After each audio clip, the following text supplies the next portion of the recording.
So, my mother-in-law is bashing me about being the babysitter. Apparently, I'm a great emergency babysitter because she can just drop kids off with me, cousins, neighbors, kids, anyone, and I'll watch them. It's because I love kids, not because I'm labor that she can use at any time, but she's starting to take advantage of me, and you won't believe what she said to me this morning. So I've been lurking on here for a while. But today I finally need to vent and maybe get some perspective.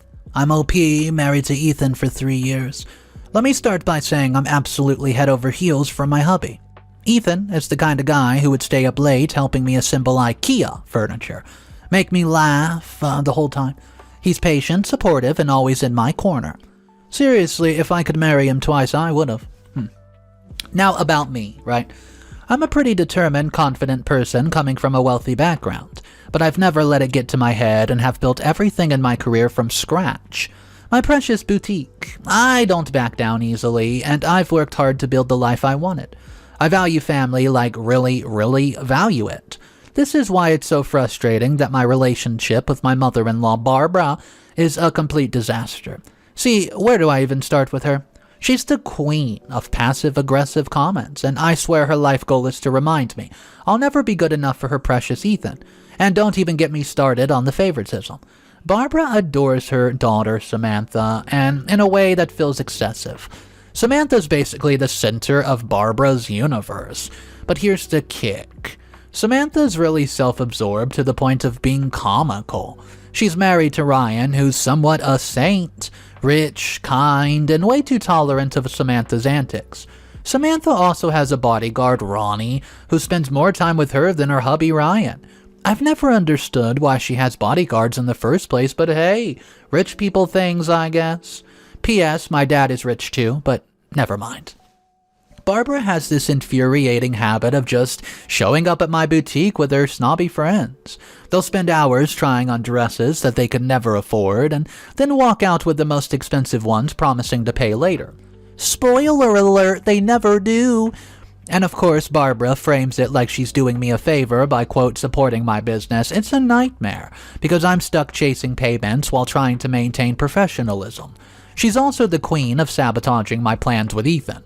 Although we don't live in the same house, somehow every time we have a date night or a weekend getaway plan, she suddenly pops up with some old age emergency that requires Ethan's immediate attention. I'm starting to think that she has a sixth sense for ruining my outings. And then there's Ellie, Samantha's 6-month-old daughter. Guys, I'm obsessed with this kid. She's the cutest little thing with the chubby cheeks and big curious eyes. Ellie's my happy place. The problem is that Samantha treats motherhood like it's an optional hobby. She'll, flirt, off to the spa weekends, on shopping trips, leaving Ellie behind, and guess who usually ends up babysitting? Yeah, me. At first I don't mind, I adore Ellie. And Ethan. I've talked about starting a family soon, so it's kinda like a trial run, but lately it's gotten out of hand. Samantha will drop Ellie off with barely a heads up, and Barbara acts like I'm obligated to take care of her since Ellie is comfortable with me the most. But don't think for a second Barbara appreciates it. She'll say things like, "It's nice that Ellie has someone to play with while Samantha takes a break," as if I'm some kind of toy. Ellie's attachment is all over the place. She's closest to Ronnie, Samantha's bodyguard. He's usually this stoic, silent wall of a man, but he absolutely melts when Ellie, just gets up with him. It's the sweetest thing to watch. But Ellie has this pattern where she ends up crying in Ryan's arms most of the time. It's weirdly confusing because Ryan, being her father, is so gentle and attentive. But I guess babies are just hard to understand sometimes. Meanwhile, Samantha does not seem to notice nor care, which makes me want to scream. The thing is, Ellie seems to prefer me over Samantha. She reaches for me, lights up when she sees me, and falls asleep in my arms almost instantly. Guys, I'll even go as far as to admit, it warms my heart, but it also makes Barbara mad. See, I overheard her once saying, Ethan, that Ellie's bonding with me too much and that Samantha should be the one she's closest to. Like, excuse me. Maybe if Samantha spent more than 5 minutes with her kid, Ellie would not be so attached to me. Lately, I've started talking to Ethan about how all this makes me feel. He's as understanding as ever and suggests we plan a family holiday. His idea is that it could help everyone bond and give me a break from the constant tension. At first I thought it sounded like a great plan, a chance to reset and maybe improve my relationship with my in-laws, but now I'm not so sure. From everything I've experienced in these 3 years of marriage, it's clear that pleasing Barbara is next to impossible. She'll find something to criticize no matter what I do. My father-in-law Frank is sweet, but hardly would stand up to Barbara and would nod to do anything she would say. Oh, and Samantha, she's just a whole different case. Completely different. Always lost in her fancy world of richness, expecting everyone else to just pick up the slack. I'm torn. On one hand, I want to give this family holiday thing a shot. Maybe, just maybe, it could ease some of the tension and bring us close together. On the other hand, I'm dreading the possibility of spending extended time with Barbara and Samantha under one roof. What if it's just making things worse? What if it becomes another opportunity for them to walk all over me? So I would love to hear your thoughts. Have any of y'all dealt with a mother-in-law who plays favorites?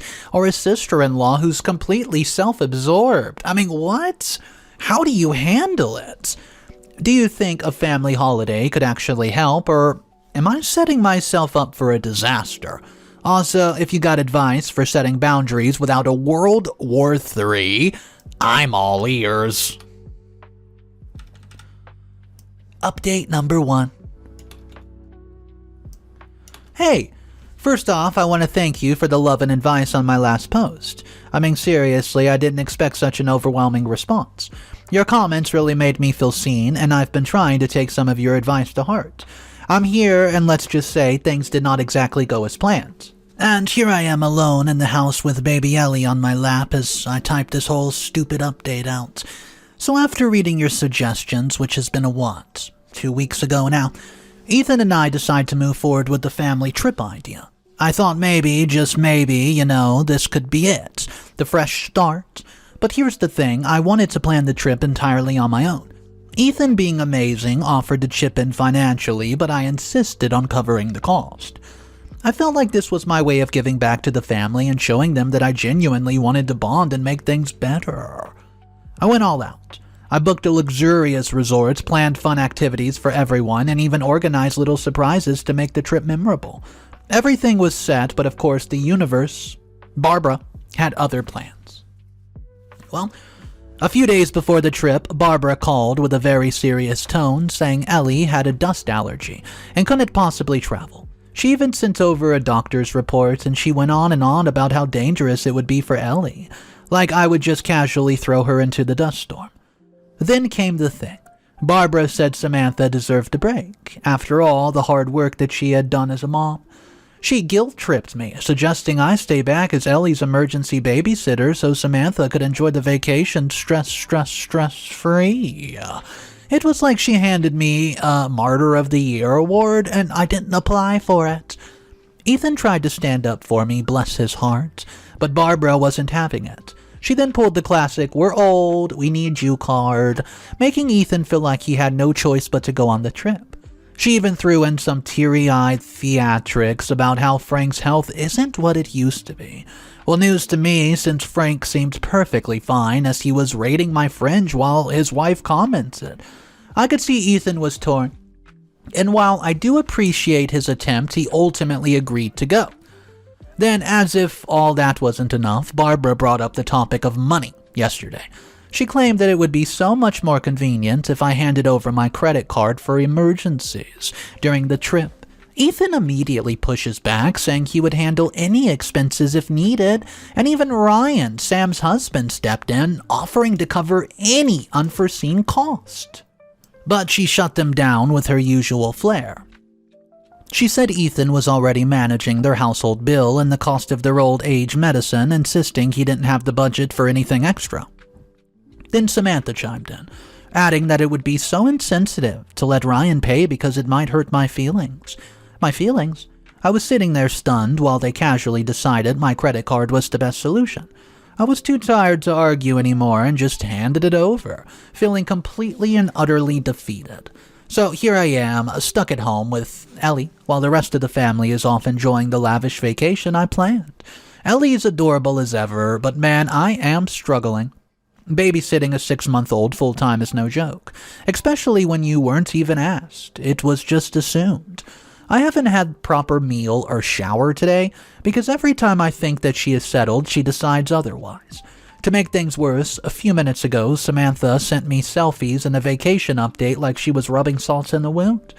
Having the best time ever. Thanks for holding down the fort with Ellie, one text read, followed by a picture of her holding a cocktail by the pool. I didn't even respond. Oh, and Barbara, she's been radio silent, probably too busy living her best life on my dime. Ethan has been checking up on me when he can, and he's been apologetic, but I can tell he feels powerless. He's trying to juggle between being a good son and, well, I don't know how to say it, a good husband. And honestly, it's exhausting for the both of us. The only bright side in all this is Ellie.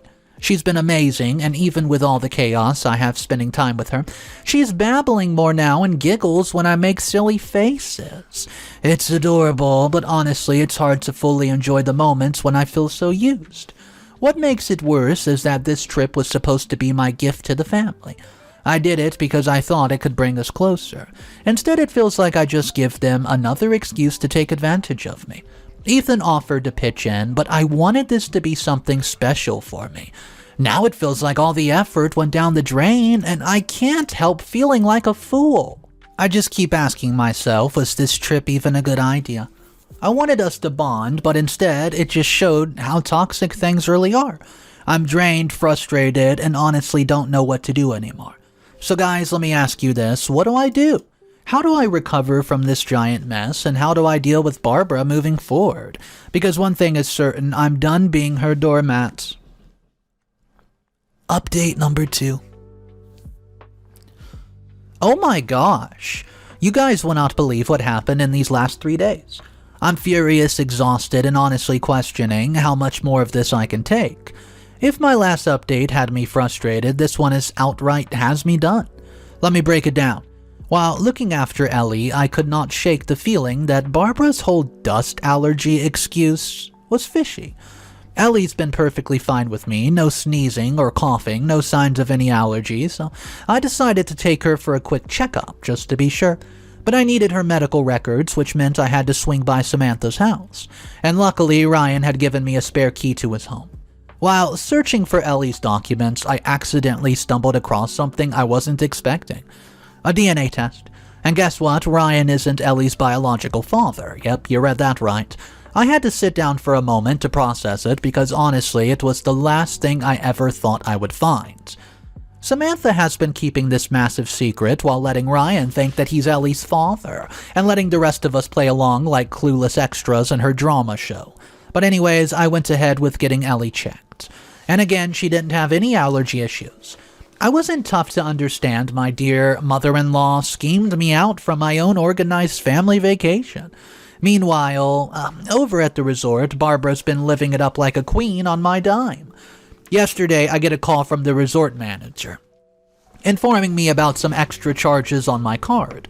Turns out Barbara had upgraded her suite, paid for spa treatment, and is even planning on hosting a birthday party for one of our friends who she invited over. What was supposed to be the family vacation turned into Barbara's kiddie trip, and that too at my expense. All charges to my credit card, the one that she guilted me into giving her just for emergencies, she said. When I called Ethan to tell him what was going on, Barbara would not even let us have a proper conversation. She kept interrupting, throwing in comments about how I was controlling and ungrateful for everything that she had done for me. Are you kidding? I'm the one funding her little vacation extravaganza, and she calls me ungrateful? Ethan, bless him, tried to calm things down, but he's stuck in the middle. He said that he would talk to his mother, but honestly, I'm losing faith in his handling of the situation. Since the last day, every time I tried to explain how unfair this all was, Barbara made it impossible for us to talk private. Well, that's the final straw. I called my bank and froze the card, and I don't know what kind of chaos that causes at the resort, but I'm done being the personal ATM, an emergency babysitter, and a patient. If Barbara wants to play the role of high roller, she can figure out how to pay for it herself. Now, I'm sitting here with Ellie tugging my strands to pay attention to her as I type on my phone trying to process this.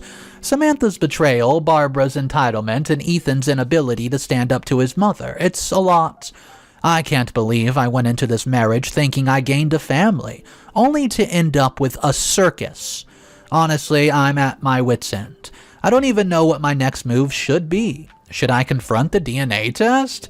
Should I bring Barbara back to reality and demand that she pay me back?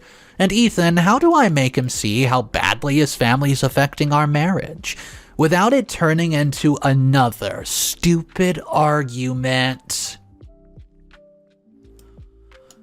Update number 3.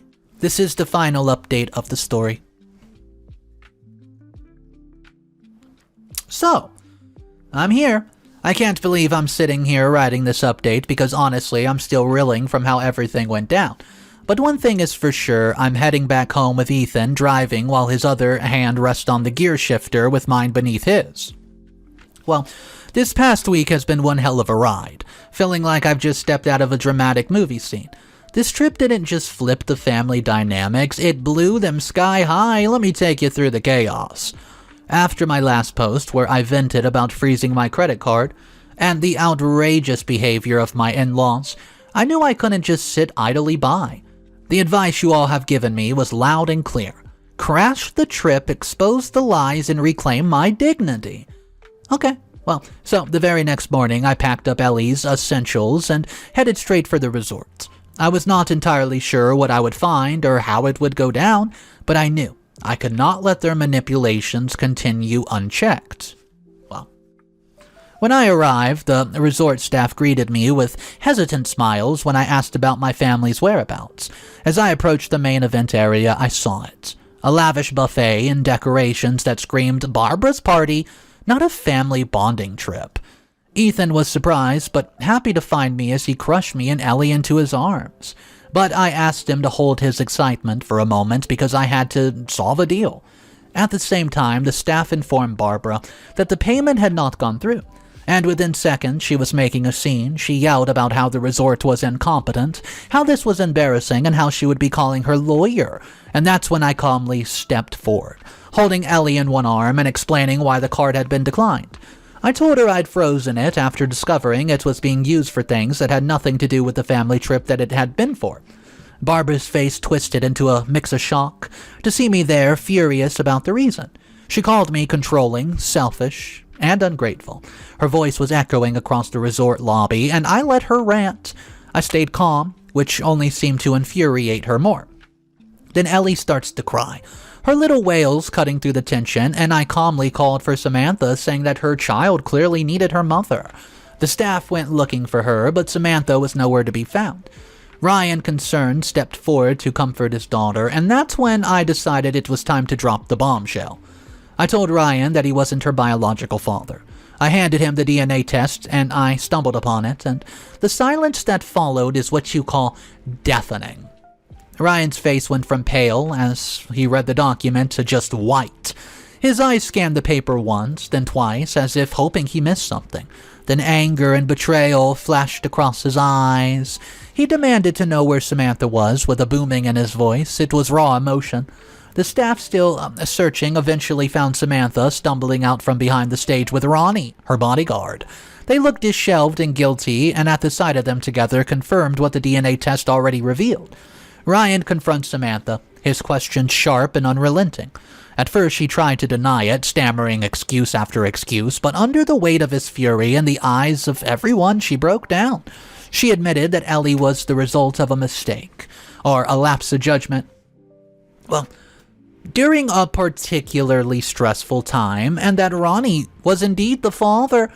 The scene was chaotic. Barbara tried to salvage her dignity, yelling about how this was a private family matter and accusing me of overstepping. But then I revealed how she overstepped by scheming Ellie's fake allergy report just to hold me back from coming on the trip. I gave Ellie's medical report to Ethan, who visibly looked disappointed and straight-up disbelief at his mother's plot against me. The damage was done. Ryan stormed off, hinting at divorce, and Samantha, overwhelmed with shame, tearfully gathered Ellie and left with Ronnie. Ethan stood by my side the entire time. His silence spoke volumes, and after Samantha left with Ellie, he turned to Barbara with a calm, firm tone. He told her that her behavior this time has gone way too far. Not just during this trip, but for years. He demanded that she and her friends immediately settle the bill for the party that they had thrown. He made it clear that he was done with her manipulations and entitlement. He went on to say that he would only ever speak to her again when she apologizes to me and accepts me as his wife wholeheartedly. And as for forgiveness, he told her flat out that he could not forgive her or Samantha for the pain and disrespect that they caused me. Barbara's jaw dropped in disbelief, and for once she was actually speechless. Even Frank, who was usually quiet, looked ashamed and didn't try to defend her this time. And for the sake of the time, he managed to smooth over the immediate financial mess by paying the remaining amount at the party owed on his card. Barbara, now red-faced and furious, left the resort with Frank and her old minions, who muttered amongst themselves about how Barbara made a fool of herself.